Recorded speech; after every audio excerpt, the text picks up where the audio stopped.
Man, she just ran out of politics altogether. She's just gone. She just said, I don't want to be a congressman anymore, or congresswoman, congressperson. I don't even know what it is. I don't know. There's something deeper going on that we're not getting the full story. I mean, look, when it comes to Washington, D.C., I don't care who it is. I don't care if it's Marjorie Taylor Greene. I don't care if it's President Donald Trump. I don't care who it is. We're not getting the full story here. We're not getting it at all. And, we usually, what happened now? I don't know why my camera keeps disappearing, but my camera keeps disappearing. And this is something that I've been having an issue with. Come on. Where did I go? Why did I just disappear? I was here a second ago. There I am there. Why am I gone from here? Let me try this. All right, there we go. It's kind of annoying. Because I had everything all set up. But that's how technology is. Technology is one of those things it's like when it works, it's great. But when it doesn't, it's really annoying. Kind of like Marjorie Taylor Greene. Sorry. Let me just, speaking of, there we go, not working. But Marjorie Taylor Greene, she just dipped. She's like, I'm out of here. She's like, I'm gone. See, you wouldn't want to be Friday night? I guess, it was Friday night, because here's what happened. Here's the life of an influencer, by the way. Here's what happens and by the way, thank you so much for being influenced by me. Thank you so much for joining me today. My name is Mark K, and of course, this is Mark K Saves the Republic. So if that's what you were looking for, if you're looking for Mark K Saves the Republic, bam, you are in the right place. You were in the right place at the right time. And so what we've got going on today here is a little bit of, anyway, so Friday night, let me get back to that. Thank you for subscribing. Make sure you subscribe. Friday night, what happened was I was sitting there, hanging out with the wife. We were having dinner. It's about 9:00. We started watching A Very Jonas Christmas with the Jonas Brothers. And my wife goes, what would all the Catriots think? This is what she always goes, like if I'm watching something girly with her. Because I love my wife and I want to spend time with her and I want to make sure that she's happy. So if she says, hey, this Friday night, let's watch A Very Jonas Brothers Christmas, then I'm all about it. Not because, I'm a Kevin girl or a Nick girl. It's because, I love my wife and I want to spend time with her. So I go, absolutely. And then we're sitting there and we're watching this thing. She goes, what would your Catriots say if they saw you laying in bed with me watching the Jonas Brothers movie? And I said, well, first of all, it'd be creepy if they saw that. Are they hacking into the security system, or are they peeking in the window? How are they seeing that? And then I go, second of all, I think they think there's a guy who truly loves his wife, which is what it's all about. Also, I got to say, it was stupid and cheesy, but also quite entertaining. I highly recommend the Jonas Brothers, A Very Jonas Christmas, I think is what it's called. But I digress. So I'm sitting there and we're watching A Very Jonas Christmas, and all of a sudden my wife and I both get these alerts on our phone. Bing! And it says Marjorie Taylor Greene resigns from Congress. And I got mine from X, I think I don't want to like Cat Turd or Trump War Room or one of those things that I follow on X. My wife got hers from TikTok or Facebook or one of those, and she goes, "Oh my God!" So we paused the movie, and I started watching this announcement from Marjorie Taylor Greene, and she goes, "Well, I guess now you have to go post a video," and I go, "Yes, I do. As a matter of fact, I have to drop what I'm doing and I have to go." And now, luckily, and this is the best part, luckily, I work from home. The studio and the bedroom about maybe 10 to 11 feet. Maybe 10 to 11. On this side of the house, there's two bedrooms. One is the master and the other is the Catriot HQ here in illustrious Mar-a-Lago in beautiful downtown Jacksonville. So that's, it's very closely situated. So I just got up. We paused the movie. I came in here. I took care of business. I worked for about 20, 30 minutes, made sure that everybody got the information because that's what it's all about. And then I went back in and we finished the movie and the bottle of wine. Both were, like I said, both were pretty decent. But that was it. Marjorie Taylor Greene, she dipped out it. She said, January 5th will be my last day in Congress. January 5th, I will resign from Congress. And a lot of people go, why January 5th? Why not right now? Why don't you take off for Christmas? Well, there's a practical reason for that. When you are a congressperson, in order to be fully vested and in order to receive all of the benefits lifelong, including pension and health care and whatever else, I don't even know what else they get, you must be in Congress for a minimum of 5 years. So if you're like a one-termer or a two-termer and you're only there for 4 years, you don't get it. But if you're in there for 5 years, bada bing, bada boom, you're good to go. Well, Marjorie Taylor Greene originally was sworn in on January the 3rd, 2021. So 5 years from January 23rd, 2021 is, guess when? Yeah, it's January 3rd, 2026. So I guess she's doing the 5th just to, give herself a couple buffer days. Maybe like because of leap year or something. She wanted to be sure. So on January 5th, 2025, Marjorie Taylor Greene will be out of Congress. She's going to resign. She'll probably give some kind of massive floor speech. I'm not really even sure what to expect. And then there'll be a special election to fill her seat. Now, a lot of people were wondering, okay, we get that you and President Donald Trump have broken with each other. We get that, you're no longer a big fan of President Donald Trump. We get that President Donald Trump said he's no longer going to support you in the primary. We get that he said he's going to try to find somebody to primary and run against you. But do you really have to leave? I mean, you have to give up Congress, because we know A, she's not running for Senate. We know B, she's not running for governor of Georgia. And we know now that she's not running for president because she just announced, I'm not running for president. So what's she going to do? President Donald Trump was asked about it and said, look, it's because of me. It's because I pulled my support, and she realized without my support, she's nothing. Are you willing to forgive Congresswoman Taylor Greene? Forgive for what? No, I just disagreed with her philosophy. She started backing perhaps the worst Republican congressman in our history, stupid person named Massey. And I said, go your own way. And once I left her, she resigned because she would never have survived the primary. But I think she's a nice person. Now, are you willing to forgive Congresswoman? Wait, okay, shut up. Not you, Donald, President Trump, the reporter. So he said, look, I think she's a nice person, but she started to support Congressman Massey, a stupid person, the worst Republican we've ever had, says President Donald Trump.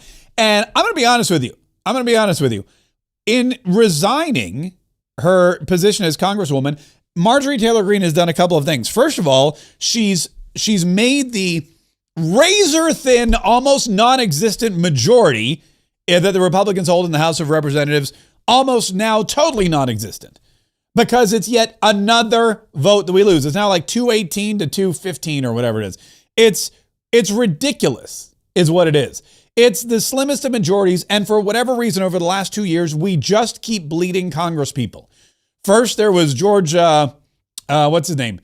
Santos. I almost said George Lopez, but that's totally a different person. George Santos, who the Republicans threw out of Congress for no good reason. But I mean, that's how the Republicans act. Then there was that guy who quit to go into the private sector because I think some Democrat gave him millions of dollars to do so. Now there's Marjorie Taylor Greene. We're dropping like flies over here, and the majority gets slimmer and slimmer and slimmer. And now guess what happens? Marjorie Taylor Greene, probably on purpose, has handed Thomas Massey the reins. Thomas Massey is now in control of Congress. Because look at the very last vote. Look at the clean CR. Look at the clean CR that they wanted to pass on September 19th, and they wanted it to go to the Senate to avoid the government shutdown. The clean CR passed this with one vote. Thomas Massey voted not to pass the clean CR. Thomas Massey did not want the government to kick the can down the road. He did not want this to be just, pushed off for another 6 weeks or 2 months or however long it was. He wanted the appropriations committees, all 12 of them, to go in and appropriate and do the job. He wanted Congress to do the job of Congress, and that is fund the government. And he was the lone Republican holdout, which means the thing passed by one vote because there were only 2 votes to lose. Now, Thomas Massey is the sole, well, really anybody now. Pretty much anybody can hold the entire Republican Party in the House of Representatives hostage. If they don't like something, they can just say, I'm not voting for it, and everything will fail. Thomas Massey, the most likely to vote against President Donald Trump and any of these measures that are coming up, he could literally be the most powerful person in Congress. Whatever Thomas Massey says from this point forward is going to be the deal. And if you want something to pass in the House, you're going to have to use Thomas Massey to do it, or you're going to have to get a bunch of Democrats, or at least 1 or 2. And that's damn near impossible. There's no Democrats hate President Donald Trump so much. I mean, think about it. The Democrats hate President Donald Trump so much that they are urging men and women in the military to defy orders. That's how much they hate President Donald Trump. They hate President Donald Trump that they're making up this bogus narrative that Donald Trump's orders are illegal. And if these men and women serving in the military want to do the right thing, they need to defy the chain of command, opening themselves up to court-martial. and what do you call it? What do you call it when you call it dishonorable discharge and Leavenworth prison. I mean, there's all kinds of things that could happen to these people if they defy orders, like these stupid Democrats on the left are telling them to do. So they're not going to vote with the Republicans on anything. And now Thomas Massie, man, he holds all the cards because Marjorie Taylor Greene is quitting Congress.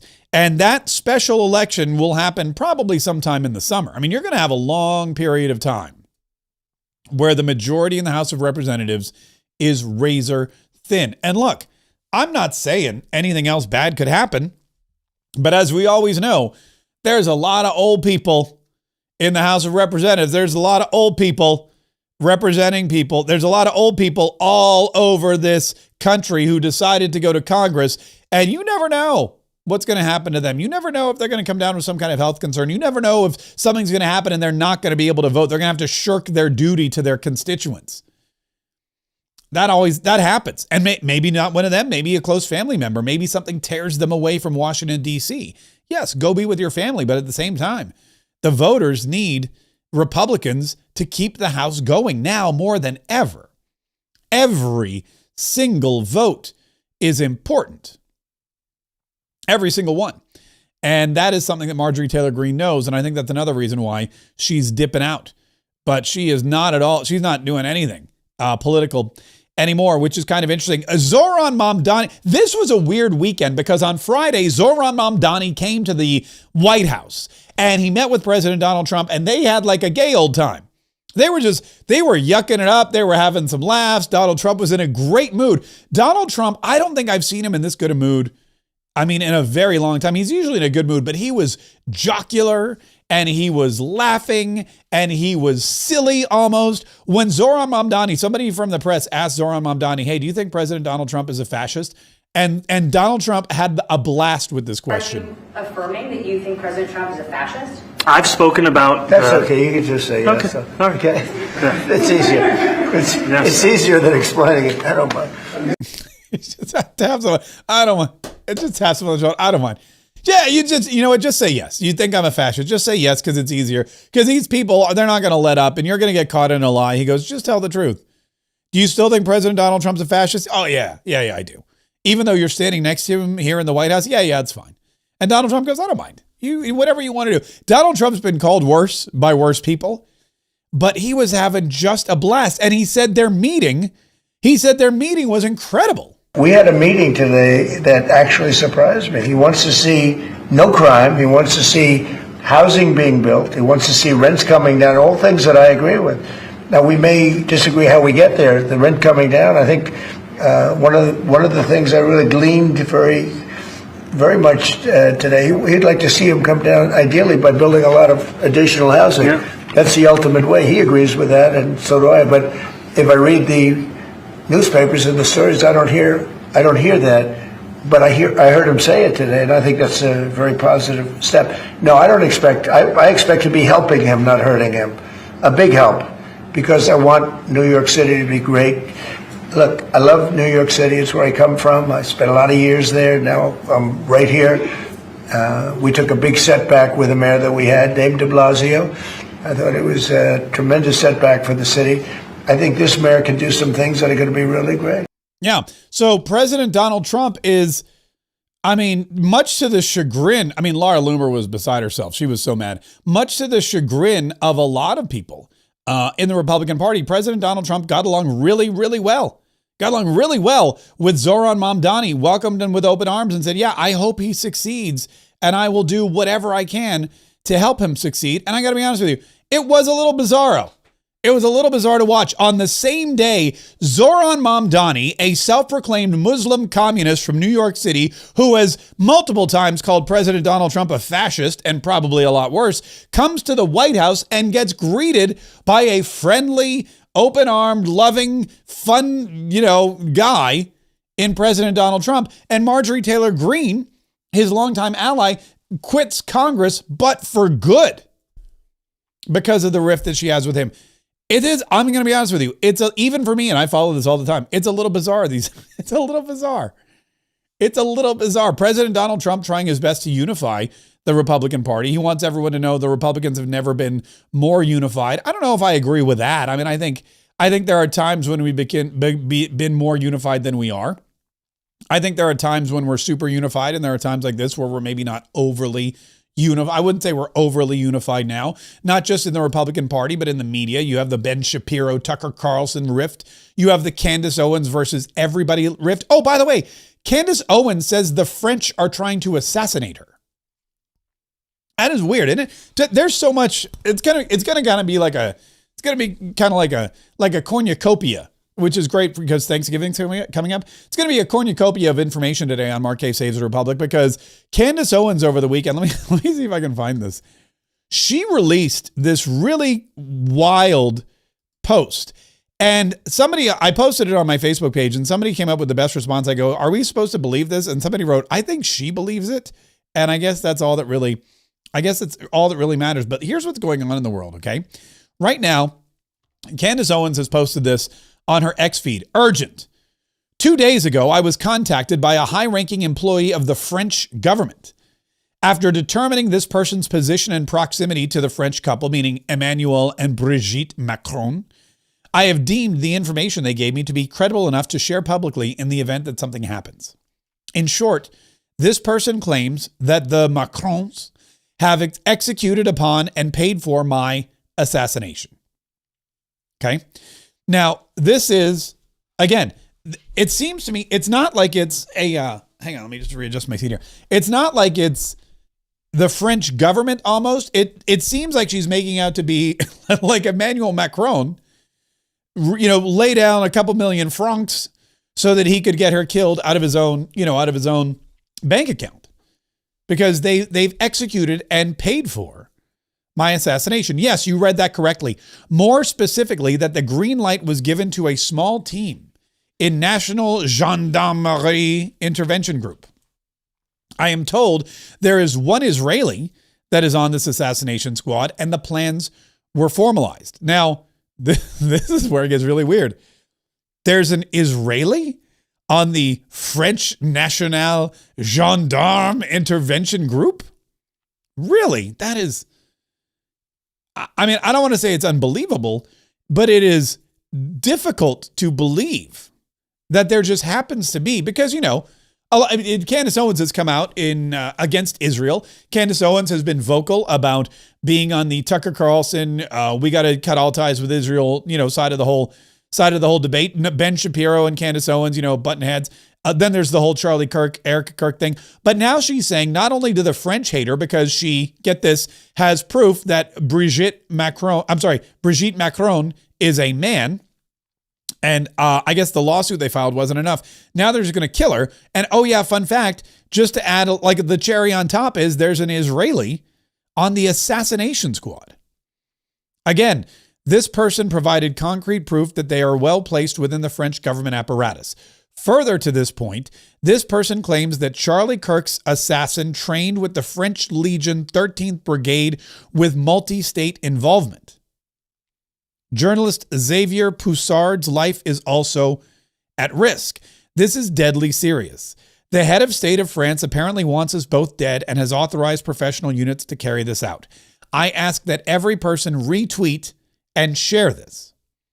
I do not know who in the American government can be trusted, since this source claims our leaders are aware. But I have more specific information, which is definitely verifiable should they care to reach out to me. To the brave official in France who did this because they were so moved by the evil of Charlie's public execution to risk their own life, may God bless you truly.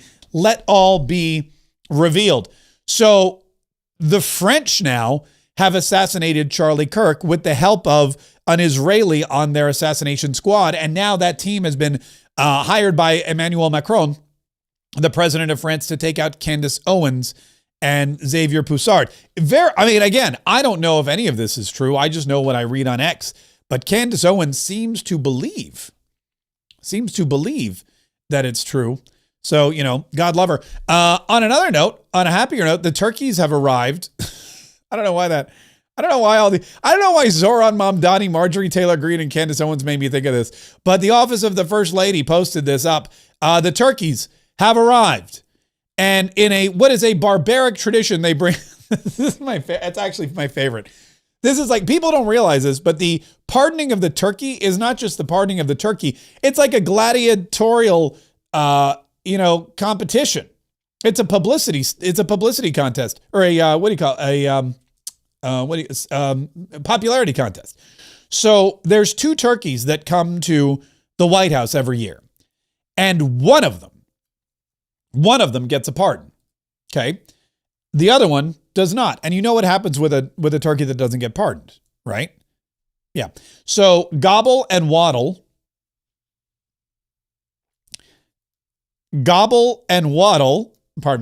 are the turkeys this year. And you're supposed to text the White House. You're supposed to text either Gobble or Waddle to 45470. By the way, did you catch that number? 45470 before midnight tonight. And I guess depending on which turkey gets the most votes, Gobble or Waddle, they'll receive the ceremonial pardon. Because again, which turkey should receive the ceremonial pardon, Gobble or Waddle? Now, there have been photos posted online of Gobble and Waddle, but that's it. There's no other information that would help anybody make their decision. There's no, what crimes have they been convicted of?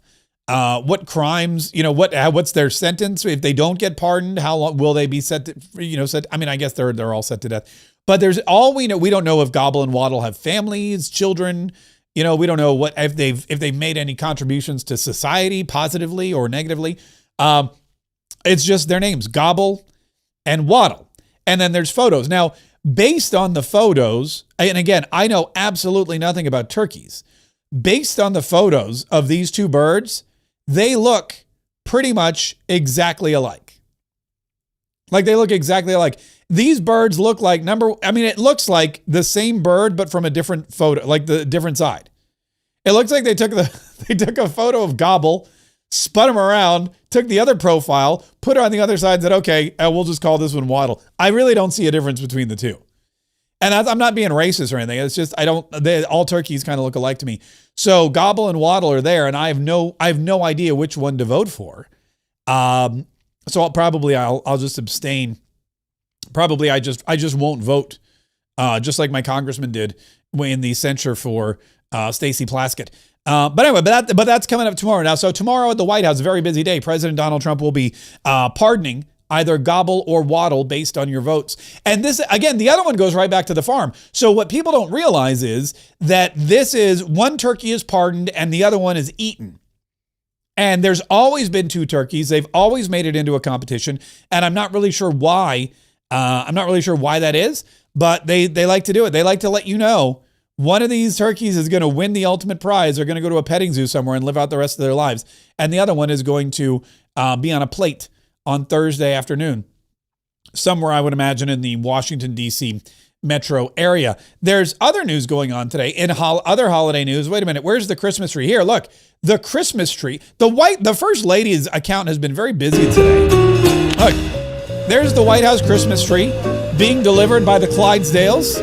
And there's First Lady Melania Trump walking around the ceremonial it's interesting to me that the same horses that deliver Budweiser beer to the Super Bowl are the same horses that deliver the Christmas tree to the White House. But that is the official White House Christmas tree, and the First Lady standing there in her winter white and her red gloves. It's a beautiful tree. And you got the little guys in the top hats. Here's another angle of it. It looks like, is she saying something else? Oh, now she's going to talk to the horse ladies and shake their hands. And the Clydesdales are going to do a little clippity clop, but that's basically it's that the holidays are coming because, the Lord, that's a good song. Earth receive her king. By the way, they should not play that because there's no kings. There's no kings. Let earth receive her, no king. Anyway, that's it. And then Melania's out. She's like, okay, this was fun. I'm going back inside. I don't know what the weather's like, but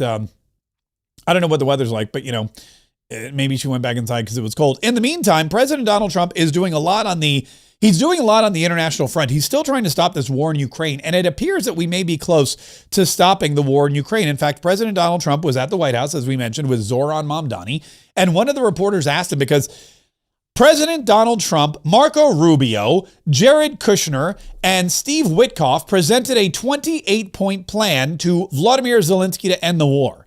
And Vladimir Zelensky doesn't want to end the war. He just wants to keep fighting. And Donald Trump is like, look, dude, you have to end this war. We have a plan. I've spoken with their people. We have a plan. It's horrible what's happening. It's a war that should have never happened. It would have never happened if I was president, and it's a shame. And I thought they should have acted quicker. But it's a cold winter, and a lot of the you talk about utilities, but a lot of the big energy-producing plants have been under attack, to put it mildly, to put it nicely. We have a way of getting peace, or we think we have a way of getting peace. He's going to have to approve it. Just so sad, so many people. Last month they lost 25,000 soldiers. This is something, we haven't seen anything like this since the Second World War. They're averaging 6,000 or 7,000 a week between the two of them, dead soldiers. And it goes on, and I think they're getting reasonably close, but I don't want to predict. I would have said that would have been one of my early ones. I did 8 peace deals of countries, including in India, Pakistan. You could even go, in fact, they're coming here in a week or two, go to the Congo and Rwanda. That was 10 million people dead, and we worked something out on that. But so many, and the one I thought would have been, for me, because I have a very good relationship with President Putin, I thought that would have been maybe quicker. But it does take 2 to tango. And now you just see all the death. And, it doesn't affect us other than the fact that we don't want to see all those people that really, it's on the other side of the ocean. It's a war that should have never happened. It did happen. I blame the person also sitting right behind this desk. This is a war that should have never happened, and it wouldn't have happened if I were president. But we're trying to save a lot of lives. They're losing 25,000 lives over the last short period of time. That's Ukrainian and Russian, and it's a shame. Yeah, it's a total shame. It's ridiculous is what it is. It's a total shame, and it's something that never should have happened. And President Donald Trump is to the point which I think, coming into this, President Donald Trump said, look, and you really have to think about where he's coming from. And I have a clip from Marco Rubio, which we'll play here in just a second. But here's President Donald Trump's take on the war, okay? Because everybody wants this war to end. Everybody wants the killing to stop. Well, maybe not everybody. I still have my doubts about whether Vladimir Zelensky wants to go back to his pre-war life. I still think, here's a guy that was a cut-rate comedian, had absolutely nothing going for him. He decided to run for president. He gets elected. He's a bit player in the first presidential impeachment. He's the guy on the other end of the phone when President Donald Trump supposedly quid pro quo'd him into giving dirt on Joe Biden, which we didn't even need because we already had it because Joe Biden himself admitted it.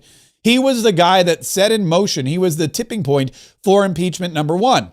And then Donald Trump did not win the election, quote unquote, in 2020. Joe Biden came into office, and guess what happened? Vladimir Zelensky all of a sudden became a war hero. He ditched his suit. He put on his fatigues and his commando turtleneck and his olive drab t-shirt, and he started to play war with Ukraine and with Russia, and he became a commander. And as a result, he became the darling of the DEI party, the Democrats. They flew him all over the world. They brought him to Washington, D.C. They waved Ukrainian flags in the U.S. House of Representatives, in the United States House of Representatives, where I don't think I've ever seen a Democrat wave an American flag. They waved a Ukrainian flag. And they brought this dude to the United States. They marched him right up in front of everybody. They yelled, "Slava Ukraina!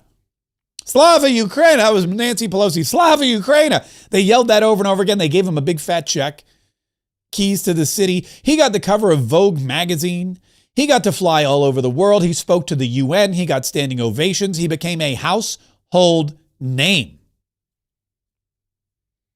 If and when the war ends, what happens? He goes back to being president, but you know what they're going to do? They're going to call for an election. In fact, I believe that's one of the 28 points. I believe that's one of the 28 points that President Donald Trump put forward, an election in Ukraine to pick a new leader. And when they pick a new leader, because remember, he's already said there's no elections in Ukraine. This guy who's fighting against the dictatorial forces of Vladimir Putin has basically said we're putting a freeze on any free and fair elections in Ukraine, so I can just remain your president until the end of the war.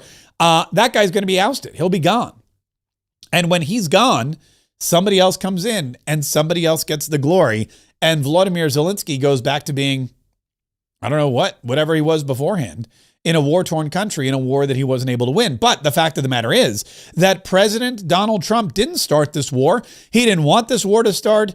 It started. It went badly for Ukraine. It went south pretty quick. Then they fought their way back. But either way, there's no way forward, President Donald Trump thinks, for Ukraine to end this war where they began it. It's not his fault.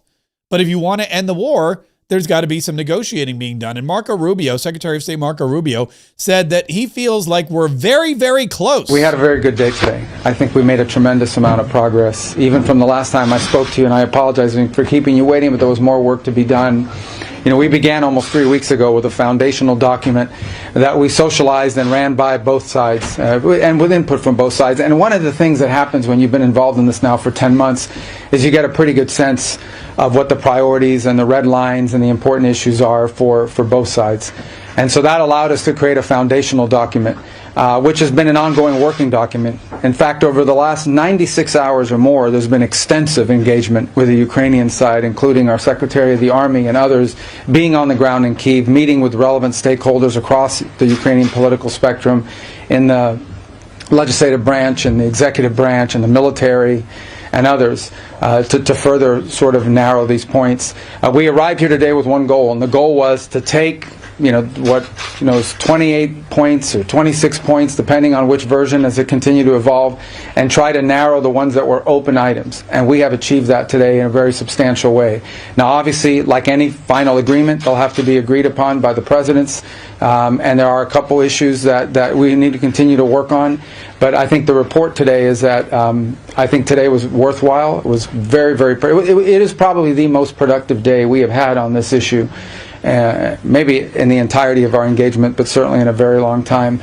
But work remains, and because this continues to be a working process, I don't want to declare victory or finality here. There's still some work to be done, but we are much further ahead today at this time than we were when we began this morning and where we were a week ago for certain.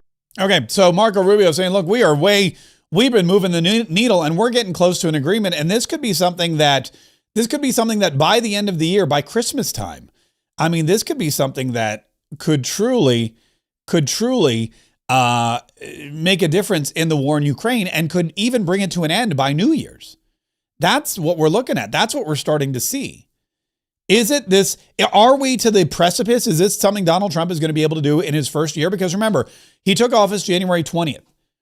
We're about 2 months away from that date. In the final 2 months of his first year of his second term, could President Donald Trump end the war of all wars, end the killing in Ukraine, and bring Vladimir Putin and Volodymyr Zelensky to the table together? We don't know. We shall see. Only time will tell. But Marco Rubio, Steve Witkoff, Jared Kushner, J.D. Vance, they've all been working very diligently in an effort to do just that. By the way, we have some more information about Gobble and Waddle. There is some video. They were introduced to the press today.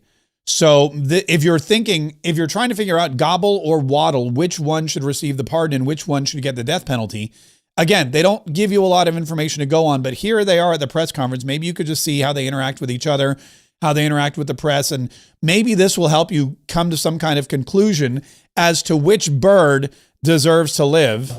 Please welcome them, Gobble and Waddle.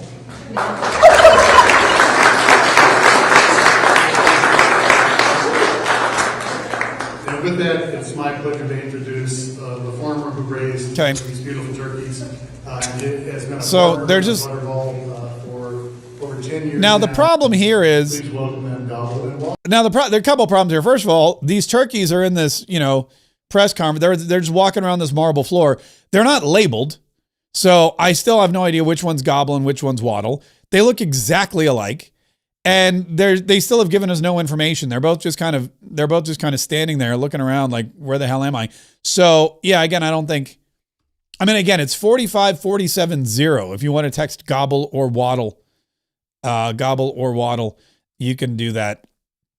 I mean, if that's like a thing you're into, if you're into voting on turkeys, then you could do that. Hey, speaking of turkeys, do you remember last week, one of the big issues that we discussed was the traitors, the seditious six, as they're being called in the Democrat Party. These are senators and Congress people who tried to inspire enlisted men and women to to start a military coup against the president by ignoring orders. The seditious six were all over the news media. I mean, all over the news media. They were everywhere. They were on CNN. They were on ABC. They were pretty much everywhere. They were doing their best to try and I guess explain themselves, explain their actions, explain why they feel like urging the men and women in the military to ignore direct orders was a good idea. President Donald Trump was furious with the networks. The traitors that told the military to disobey my orders should be in jail right now. Not roaming the fake news networks trying to explain that what they said was okay. It wasn't and never will be. It was sedition at the highest level, and sedition is a major crime. There can be no other interpretation of what they said. Well, Martha Raddatz on ABC had Alyssa Slotkin on, and she actually, for like a hot second, was holding her feet to the fire over this kind of thing. Here's the ridiculous statement Alyssa Slotkin made regarding the seditious six and their ridiculous video encouraging ignoring of orders by military men and women. It does imply that the president is having illegal orders, which you have not seen. I think for us, it was just a statement widely, right? We say very quickly and to all the folks who come to us, this is the process. Go to your JAG officer, ask them for explanation, for top cover, for their view on things. We do that on a case-by-case basis, but we wanted to speak directly to the volumes of people who had come to us on this. And it is very clear that no one should follow an illegal order, but it's very murky when you look at what is an illegal order. And if you go into morally, ethically, that's a pretty tough thing to look at and say, how do I navigate this? Look, if you're going back to Nuremberg, right, they told me to do it, that's why I murdered people, is not an excuse. If you look at popular culture, there's you watch, A Few Good Men, we have plenty of examples since World War II in Vietnam where people were told to follow illegal orders and they did it and they were prosecuted for it. So Okay, Nuremberg was not here in the United States of America, and Nuremberg is an extreme example. Donald Trump has not ordered anyone in the military to kill anybody, to commit any kind of genocide. He's not ordered concentration camps to be erected and Jews to be hauled out of their houses and murdered. That's not at all what Donald Trump is doing. And the military have not been ordered to do any of those things. And A Few Good Men is fiction. This is a problem because Elise Slotkin, and this woman, she's a senator and she's also former CIA, right? So she knows what she's doing here. She's trying to create a propaganda campaign. That's what this whole thing is. It's the Democrat propaganda campaign. They go out and they say, hey guys, you don't have to follow illegal orders. And what that means is people start thinking, wait a minute, which of my orders are illegal? And she goes, like the Nuremberg trials or the Code Red in A Few Good Men. And I guess they expect these military men and women to go, oh yeah, a few good men. I don't want to end up like those two. What were their name? Private Downey and whatever his name was. I don't want to end up like those. I don't want to get thrown out because I was ordered to give a Code Red by Kendrick and Colonel Jessup. You want the truth? I want the truth. You can't handle the truth. Did you order the Code Red? You're gosh darn right I did. I was a little bit more dramatic in the actual movie, but that's what Alyssa Slotkin, she's referencing a movie, a screenplay. What was it? Aaron Sorkin, David Mamet? It was one of those. I don't know. I think it was both of them. She's referencing a screenplay, a work of fiction. Excuse. If you look at popular culture, there's like, you watch, A Few Good Men. Like, we have plenty of examples since World War II in Vietnam where people were told to follow illegal orders, and they did it, and they were prosecuted for it. So the best thing for people to do is go to their JAG officer, their local law enforcement or a legal officer in their unit, and ask for some explanation, ask for help. And that's what we've been advising people to do. Yeah, you should go to your JAG officer. You JAG officer. Whatever. That's Elisa Slotkin. There was another one. Where's the guy? There was another one I wanted to share. That's Scott Bessent. Where's the other? There was another clip which was just as ridiculous. But something else that's happened too is that Mark Kelly, who is, I guess he's retired, but he's a captain. He's been now referred to the Department of War, Secretary of War Pete Hegseth. They posted this official statement. The Department of War has received serious allegations of misconduct against Captain Mark Kelly, U.S. Navy retired. In accordance with the Uniform Code of Military Justice 10 U.S.C. Section 688 and other applicable regulations, a thorough review of these allegations has been initiated to determine further actions, which may include recall to active duty for court-martial proceedings or administrative measures. This matter will be handled in compliance with military law, ensuring due process and impartiality. Further official comments will be limited to preserve the integrity of the proceedings. So Mark Kelly, the astronaut/idiot from Arizona, who decided to go on record as urging men and women in the military to disobey orders, could now be brought back into active duty so that he can be court-martialed. I mean, what an idiot. Why would you do that? Because you hate President Donald Trump that much? Because you hate President Donald Trump and the fact that he won? That you would now destroy your career, destroy your livelihood, destroy your family, destroy whatever other opportunities you have to progress politically and actually do some good? You're going to destroy all of that because you don't like Donald Trump and you want to see him suffer. And you don't want him to make America safe. Ha ha ha.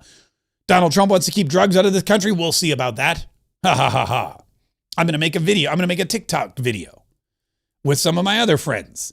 And we're going to put a stop to all. We're going to encourage the military to stop following orders. Then it'll be chaos. I kind of hope they do this. The Department of War reminds all individuals that military retirees remain subject to the UCMJ for applicable offenses, and federal laws such as 18 U.S.C. blah, blah, blah, prohibit actions intended to interfere with the loyalty, morale, or good order and discipline of the armed forces. Any violations will be addressed through appropriate legal channels.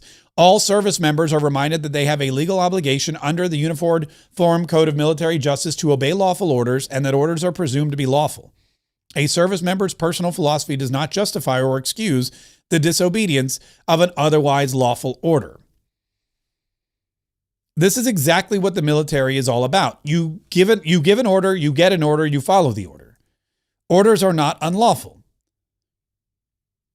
All orders should be assumed to be lawful. And when men and women in the military start questioning orders, people start to die. And our military becomes weak. And all of these people, including Captain Mark Kelly, need to remember that they are subject to the Uniform Code of Military Justice forever, and that they may be brought back to active duty service. I hope it happens. I hope it happens to all of them.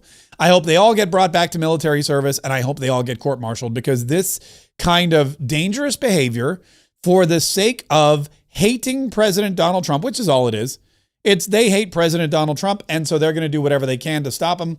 They're going to do whatever they can to weaken him, and if that includes making America less safe, so be it. Oath be damned. They're going to do it, because they just don't like the guy. And anything they can do to weaken America, they want to do. Speaking of weakening America, man, California is just a clown show. It is one big clown car, and there's so many of these bozos that just keep getting out of it. Eric Swalwell is one of the most ridiculous human beings to ever hold a congressional office. This is a guy who hired a Chinese spy. He hired a Chinese spy for his congressional office. Then he had an affair with her, slept with her, told her God knows what. Then he farted once on TV. He was doing an interview in the rotunda and he just let rip. He went to the grocery store trying to talk about how cheese was really expensive, but he was holding up like imported French camembert, and he was like, "Look at this, $15 a pound." Yeah, because you're at a Whole Foods, you're at the fresh market. You're not at you're not at Food Lion or Kroger where the regular people shop. Go look at a slice of Velveeta, see, or a package of Velveeta, see how much that costs. But no, he's out there and he's trying to make these ridiculous claims. He was all about impeaching President Donald Trump both times. Well, now he's running for governor of California. Why? Well, because, I guess there's still some state left to ruin. Gavin Newsom is going to be running for president. Also, he's term limited out. So there needs to be a new California governor. And I guess they're looking around going, who can we get to ruin this state even more? And it looks like Eric Swalwell is the guy. It's Eric Swalwell's turn to shine. So he's going on CNN. Listen to this ridiculous proposal he made over the weekend, which, of course, had everybody on the right and left mocking him incessantly all weekend long. I want us to be able to vote by phone. I think every Californian... Vote by phone. Vote by phone. Vote by phone. Okay? Eric Swalwell wants people to vote by phone. I want us to be able to vote by phone. I think every Californian... Vote by phone. Vote by phone. Yeah. If we can do our taxes, make our healthcare appointments, essentially do your banking online, you should be able to vote by phone. Now, keep in mind, this is also a guy who's currently under investigation for mortgage fraud. And he says we should be able to vote by phone because if I can commit mortgage fraud by phone, I should be able to vote by phone too. And wouldn't voting by phone just open it up to so many more interesting uses of the term voting? Voting by phone, which, by the way, is impossible. There's no way that you can actually accurately record somebody's vote by phone. There's no way of knowing who's on the other side of the phone. There's no way of assessing that. That's why we vote in person or by mail with signature and yada, yada, yada, yada. Voting by phone is a ridiculous idea. It's a stupid idea and it's a dangerous idea. And it does the opposite of what we want to do, which is secure our elections. We want free yet fair elections, or at least the Republicans do. The Democrats don't. They want to come up with new and exciting ways that they can hack into the election system, new and exciting ways that they can pack the votes for one candidate over the other. The mail-in drop boxes, the mail-in voting, whatever it takes, no photo ID, provisional ballots, any and all of these ridiculous things that they're pushing, so that they can make it easier for people who are not supposed to vote, whether they're illegal, whether they're underage, whether they're non-existent, whether they're dead. They want everybody to be able to vote because they believe that they can then manipulate the system to get everybody to vote for Democrats.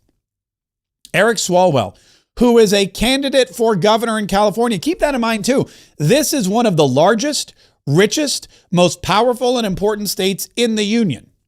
And this guy wants to be governor, and he's openly pushing for vote by phone. Even the guy at CNN can't believe his ears. Listen to him one more time. I want us to be able to vote by phone. I think every Californian... Vote by phone. Vote by phone. Alex Michelson, never heard this guy. Alex Michelson goes, vote by phone?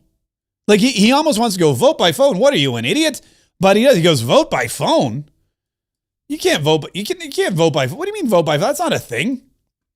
It will be if the Democrats get hold. This is the kind of ridiculous stuff that they want to move. This is exactly the kind of stuff that they want to happen. And this is why President Donald Trump is saying, look, when you have a candidate out there who's openly a proponent of voting by phone, they will get rid of the filibuster. The filibuster will be gone. The Democrats will stop at nothing to get their way and to solidify power forever. So President Donald Trump has said the filibuster is it's gone. It's gonzo. It's history. As soon as the Democrats get back to power, they will get rid of the filibuster and they will try to do all of these things that they want to do. The Republicans, if they were smart, would do it first. And in fact, Scott Bessent, the Secretary of the Treasury, came out over the weekend with an op-ed in the Washington Post saying the exact same thing. I am very confident. You call for an end to the filibuster. In the past, Leader Thune has said that it's just not happening. There aren't the votes. Mr. Secretary, do you believe that you have enough votes, that the president has enough votes to get rid of the filibuster? Well, we will see come January 30th, because that's the point of my editorial, is to put the Senate on notice that the Democrats kept the government shut down. And Ezra Klein in the New York Times took the mask off. He said this wasn't about health care. This was about stopping totalitarianism. The Democrats haven't been able to stop President Trump in the courts. They haven't been able to stop him in the media. So they had to harm the American people. 1.5% hit to GDP, $11 billion permanent hit. They don't care. So I believe that Senate Democrats, if Senate Democrats close the government again, that Senate Republicans should immediately abrogate the filibuster. You should ask Senator Klobuchar whether she will adhere to the filibuster and whether she will close the government. Yeah, because Senator Klobuchar, I think, was on afterward. This is his a little bit of his op-ed in the Washington Post. It's time to end the filibuster by Scott Bessent. The American people are just now emerging from the longest and most devastating government shutdown, in U.S. history. And while the blame lies squarely with the Senate Democrats, we cannot ignore the weapon they use to hold the country hostage, the legislative filibuster. In January, when spending considerations again come due, if Democrats once again choose to shut down the government, then Republicans should immediately end the filibuster. By wielding the filibuster, which requires a 60-vote Senate supermajority to pass legislation, Democrats inflicted tremendous harm on the nation, including $11 billion in permanent economic damage, an estimated 1.5 percentage points in lost GDP growth in the fourth quarter of fiscal 2025, 9,500 canceled flights, and the paychecks of 1.4 million federal workers held for ransom by the left's demands. For generations, the filibuster has been romanticized as the Senate's guardian of deliberation. In reality, it is a historical accident that has evolved into a standing veto for the minority and a license for paralysis. What once seemed like a dignified break on hasty lawmaking now blocks even routine governance. It's time for Republicans to acknowledge that the filibuster no longer serves the country and to be prepared to end it. Now, here's the part that I've said. And I don't know if sometimes I wonder if these Trump officials are listening to my show, because this is my argument that I brought up repeatedly. The filibuster is not in the Constitution. The framers envisioned debate, but they expected majority rule. The modern filibuster traces back to 1806 when the Senate, on the advice of then former Vice President Aaron Burr, and we all know what a rapscallion that guy was, deleted the previous question motion from its rulebook. That deletion wasn't a philosophical embrace of unlimited debate. It was a housekeeping measure that inadvertently removed the chamber's mechanism for cutting off debate by majority vote. Only later did senators discover they could exploit the gap to delay or block action.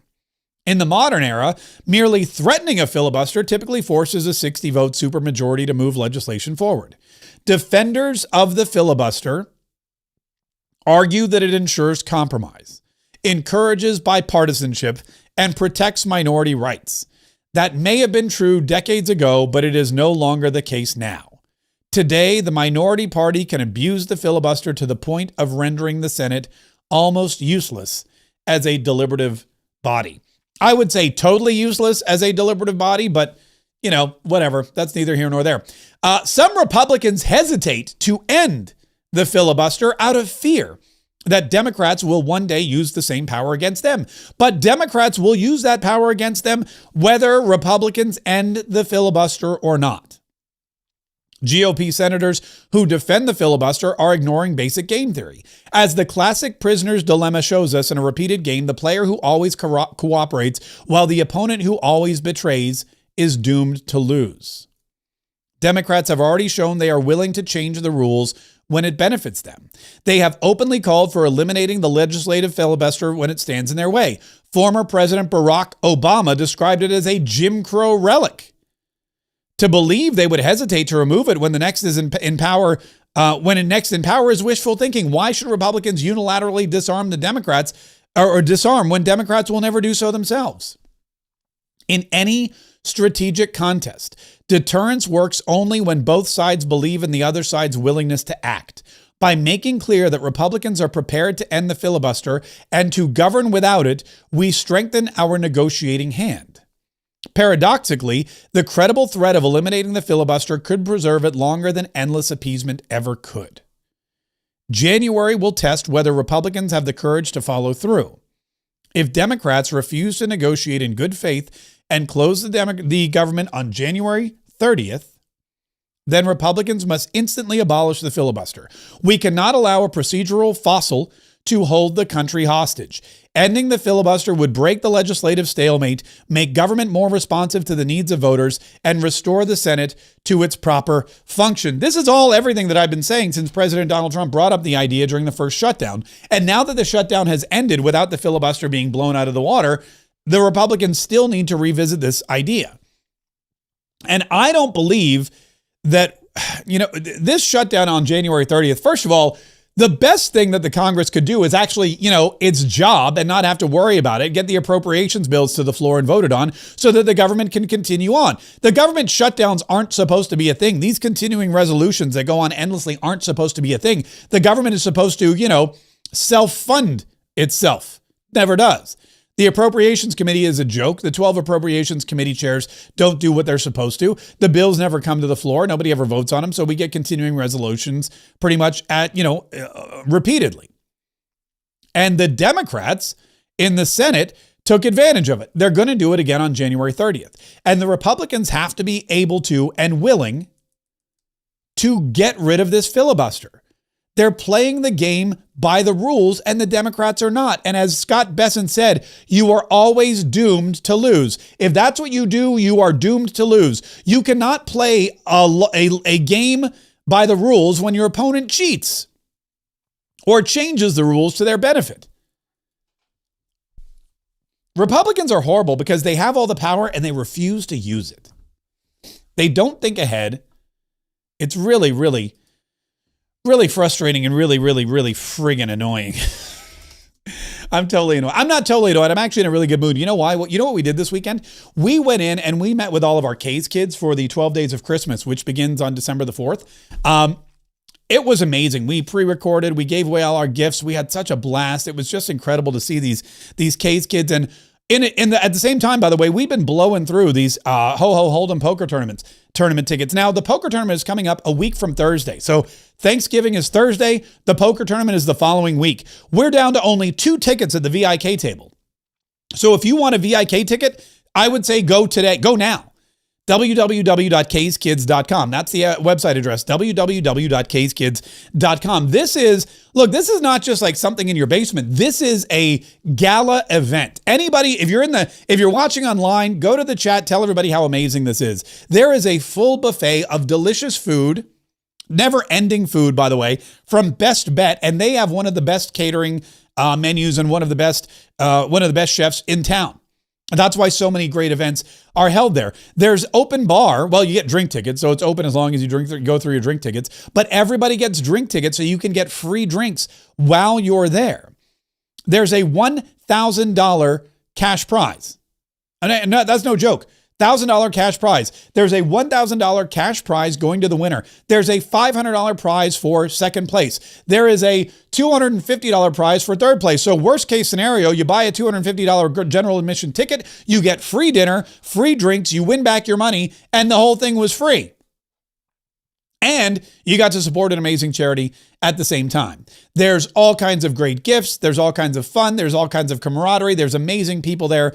2 VIK tickets remain. Now, the VIK table is the live stream table. That's where I sit.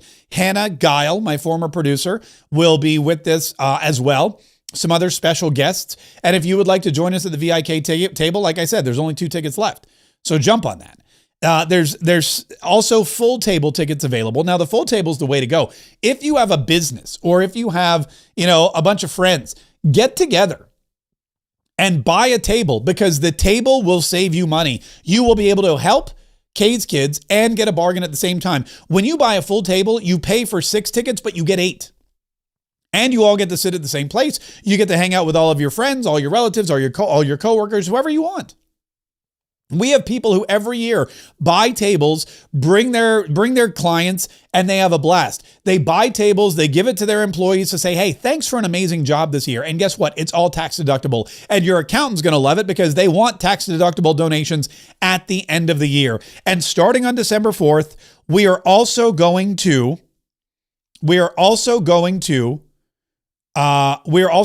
start our 12 Days of Christmas so that you can see where all the money goes. You can start to see all of the kids, all of the difficulty they've been through, all of the bravery and inspiration that they show, all of the heart and soul, their families. I mean, these are the most amazing kids going through the worst situations possible. They get these dream gifts, and you've never seen anyone more appreciative. I personally am so excited to start it. And for us to keep it going, we hold this poker tournament because it's fun, it's incredible, and it helps. If you can't, now here's the other thing too. It's here in Jacksonville. It's right down the street from Mar-a-Lago. And a lot of people go, Mark, I can't make it to Jacksonville. In fact, I spoke to a guy last year. He was like, I really wanted to come, but we moved to Michigan and I thought I'd be able to make the trip, but I can't. And I said, I understand that. We have a lot of people that have come from like Minnesota. I don't know why my emojis are there. Have come from Minnesota in the past and other places. We have people that are coming up and they're staying at the hotel down the road. But there are other people like, I can't make it this year, but I still want to help. Can I give a donation? The answer is absolutely. If you go to www.casekids.com, go down here to donation amount, you can put in whatever amount you want. And that'll help us too. We would love for you to come. We would love for you to come. But if for whatever reason you can't, then we would love for you to make a donation as well, because that will help, like I said, future events for our Ho Ho Hold'em charity poker tournament. I don't know. There we go. I don't know why you couldn't see me there. But anyway, www.casekids.com. Come on out and have some fun. It's going to be a blast. It's a week from Thursday. Don't forget, I'm live tomorrow. I'm live Wednesday, probably Friday. Maybe I think I'm taking off Friday. But we'll see. We're going to be posting a lot of content all week long. So make sure you're subscribed to our YouTube channel. If you're watching on YouTube, make sure you're subscribed to our Rumble. Make sure you're subscribed to our Facebook page, because man, I've been just going off on Facebook lately, and people have been loving it. So make sure that wherever you are, you're following this page. If you're listening to the podcast, do it, man. Subscribe, follow the podcast, get this information all the time, because you've got to remain vigilant, informed, inspired. You've got to know what's happening. You've got to know who's attacking you. You've got to stay entertained. You've got to be excited every single day to come together with fellow patriots, with fellow liberty-loving, freedom-defending folk, Americans who are ready, willing, and able at all times to fight, so we can save the Republic.